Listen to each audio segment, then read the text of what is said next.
You're Disperp back with another video, and Denzel Washington is back for Equalizer 3 as Robert McCall. I don't really remember the first two Equalizers, but going into this one, I didn't really expect much.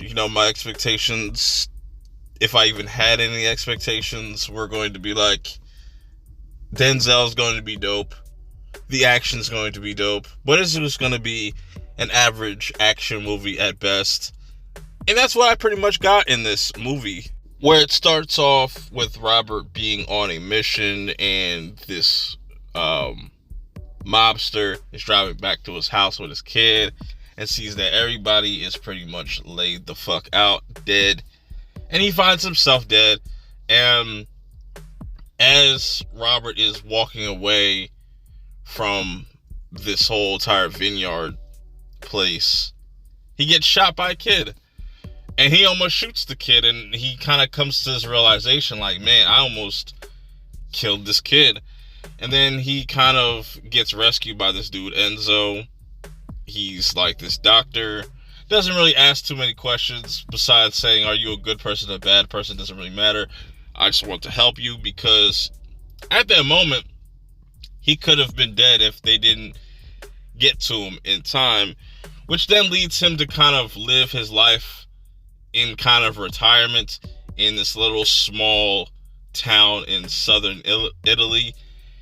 But of course, there's some people that have an iron fist on this little community and stuff like that. They terrorize the cops, they terrorize the people there, and this is where John comes in. This is where what he does best.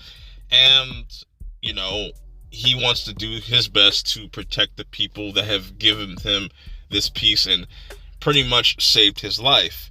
So this is what he feels like his calling is, and he doesn't want anybody to disrupt this peace because he really likes these people. He feels like this is where he's supposed to be, so he has to protect these people and what he wants to do going forward, yada yada yada.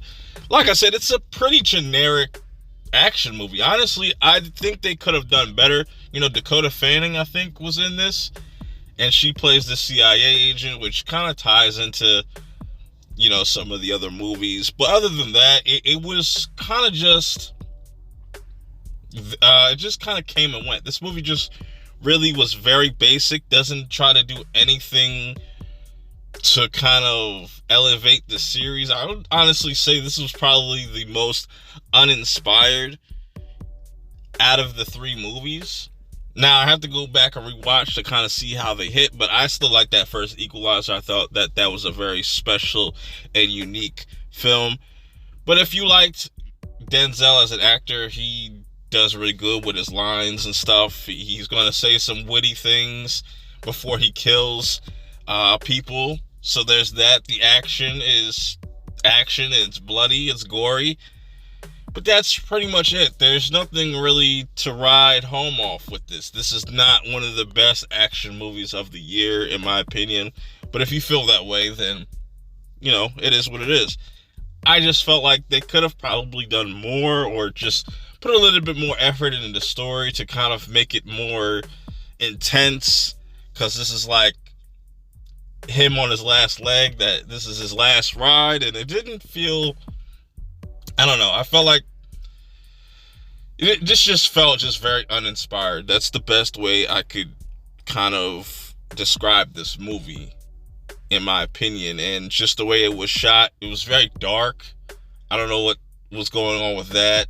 You know what I'm saying? Some shots, were cool, but like I said, it's not trying to do nothing to reinvent the wheel, and it's a cool watch, but nothing you need to rush out to the theaters to watch, unless if you're a huge Equalizer fan, you gotta just kind of see it for yourself.